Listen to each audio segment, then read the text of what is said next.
God, অনেকগুলো shocking news ভাই ক্রিকেটে এগুলো হচ্ছেটা কি এক্স্যাক্টলি আনবিলিভেবল ভাই। প্রথম শকিং নিউজটা হচ্ছে যাই বাংলাদেশ 26 টি20 ওয়ার্ল্ড কাপটা খেলবে না এবং আইসিসি অ্যানাউন্সমেন্ট করে দিল অফিসিয়ালি। কিন্তু এর আগে আইসিসি বিসিবিকে, বাংলাদেশ ক্রিকেটকে হুঙ্কার দিয়ে বললো যে তোমরা সামনে অনেক ক্ষতির সম্মুখীন হতে যাচ্ছ ক্রিকেটে। এরপরেও বাংলাদেশ তাদের কথায় অটুট ছিল যে হয়তো আমরা টি20 ওয়ার্ল্ড কাপ খেলবো শ্রীলঙ্কাতে, না হলে আমরা টি20 ওয়ার্ল্ড কাপটাই খেলবো না। এবং আইসিসিও তাদের কথায় অটুট ছিল যে হয়তো টি20 ওয়ার্ল্ড কাপ তোমরা খেলবা ইন্ডিয়াতে, না হয় টি20 ওয়ার্ল্ড কাপ থেকে তোমরা আউট। এবং আইসিসি সেটাই করলো যে বাংলাদেশকে আউট করে দিল এক্স্যাক্টলি। তবে এই রিপ্লেসমেন্ট হিসাবে খেলবে স্কটল্যান্ড। স্কটল্যান্ড তো এখন অনেক বেশি খুশি নিঃসন্দেহে। তবে এই কার্যক্রমগুলোর পরে পাকিস্তান নোড়ে বসেছে। পাকিস্তান এখন বলতেছে যে বাংলাদেশের সাথেই থাকবে। বাংলাদেশের সাথে যেটা করলো আইসিসি সেটা একদমই অবিচার হয়েছে, আনফেয়ার হয়েছে।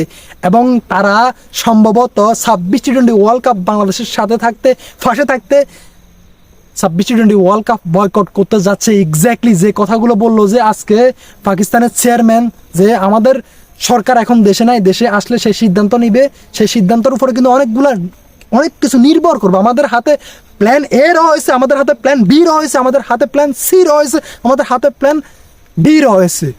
হ্যাঁ, তারা সম্ভবত বয়কট করতেই যাচ্ছে। আমরা জানি যে পাকিস্তান এবং ইন্ডিয়ার মধ্যে আগে থেকেই কিন্তু অনেক সমস্যা রয়েছে। আমরা জানি যে কী কী সমস্যাগুলো রয়েছে এবং বাংলাদেশকে কেন্দ্র করে বাংলাদেশের সাথে এখন থাকতে পাকিস্তানও কিন্তু সিদ্ধান্ত নিবে যে হয়তো বা সম্ভাবনা খুবই প্রচুর রয়েছে 26 টি20 ওয়ার্ল্ড কাপটা বয়কট করতে। হ্যাঁ, তারা ওইটাই করবে। তবে দেখেন আইসিসি এটা করলো যে এটা কি ঠিক হলো, এটা কি আপনার ফেয়ার হলো, ন্যায় বিচার পেলো বাংলাদেশ? হয় নাই। একজন সাধারণ মানুষকে যখন আপনি কোশ্চেন করবেন যে একদম সেই সাধারণ মানুষটাও বাংলাদেশের হয় এখন রায়টা দিবে। আপনি দেখেন, আমি আপনাকে বলি যে ঘটনাটা শুরু হলো কোন জায়গা থেকে? মোস্তাফিজুর রহমানকে ঘিরে। মোস্তাফিজুর রহমানকে রিলিজ করে দিল বিসিসিআই কলকাতা। এবং কি জন্য রিলিজ করে দিল? শুধুমাত্র সেফটির জন্য। এবং ওই সেফটির জন্য বাংলাদেশ পুরা ইন্টার টিমকে ওইখানে ফাটাবে না। এবং এর জন্য আইসিসিকে রিকোয়েস্ট করলো যে আমাদের একজন প্লেয়ার ইন্ডিয়াতে সেফ না, ওরাই আসলে আমাদেরকে রিলিজ করে দিছে এবং আমরা ওইখানে যাব না। এর জন্য আমরা খেলবো শ্রীলঙ্কাতে। যেহেতু ইন্ডিয়া এবং শ্রীলঙ্কা দুইটা দেশে আসলে হোস্ট কান্ট্রি, একটা কান্ট্রিতে যেহেতু আমরা সেফ না, তাহলে অন্য কান্ট্রিতে আমরা খেলি। এবং সেফ না এটা তো একদমই প্রমাণিত যে আমাদেরকে রিলিজও করে দিল, একজনকে রিলিজ করে দিল। এবং আমরা কিভাবে যাইতে পারি ওইখানে?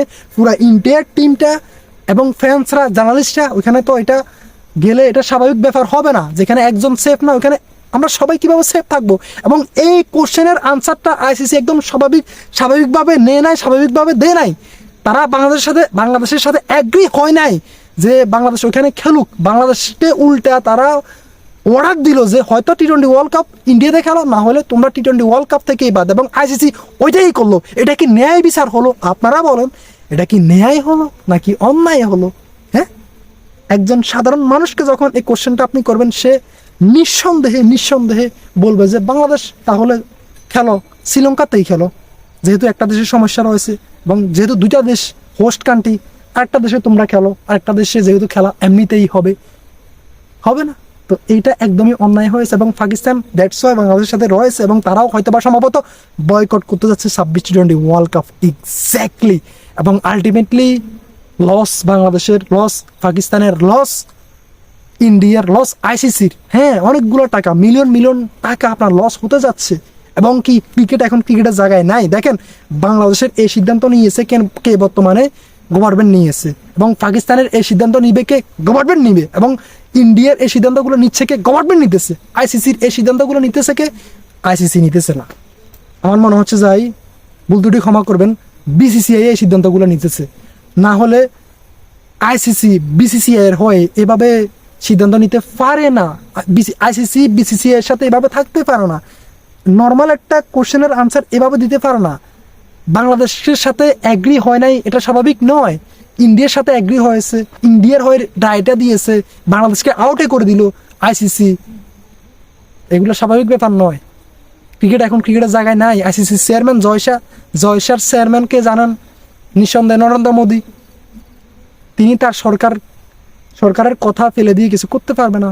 ডেফিনেটলি আলটিমেটলি নিরপেক্ষ হয়ে জয়শা কাজটা করলো না আমার কাছে মনে হয়। আমার ভুল ত্রুটি ক্ষমা করবেন, আমার কাছে এমনটাই মনে হচ্ছে। একদম রিয়েলিস্টিক একজন সাধারণ ক্রিকেট ফ্যান হিসেবে আমি কথাগুলো বলতেছি, আমি বাংলাদেশের হয়ে কথাগুলো বললাম না, আমি জাস্ট ক্রিকেট ফ্যান হিসাবে, ক্রিকেট লাভার হিসাবে, ক্রিকেটের দৃষ্টিকোণ থেকে যতটুকু নলেজ রয়েছে মাথার মধ্যে, ওই নলেজ থেকে আমি কথাগুলো বললাম। আপনাদের অনুরোধ করবো যে আপনারাও বলেন যে এগুলা কি ঠিক হচ্ছে, একদম নর্মাল রিয়েলিস্টিক একজন ক্রিকেট ফ্যান হিসাবে উত্তর দিবেন। আমি জানি না এগুলা আপনি কোন জায়গা থাকতেছেন, আপনি কোন জায়গার লোক। আমি আশা করি আপনাদের ওই উত্তরটা পাবো কমেন্ট বক্সে। আল্লাহ হাফেজ, ভুল ত্রুটি হলে ক্ষমা করবেন। দেখা হবে পরবর্তী কোনো আপডেট নিয়ে। আসসালামু আলাইকুম।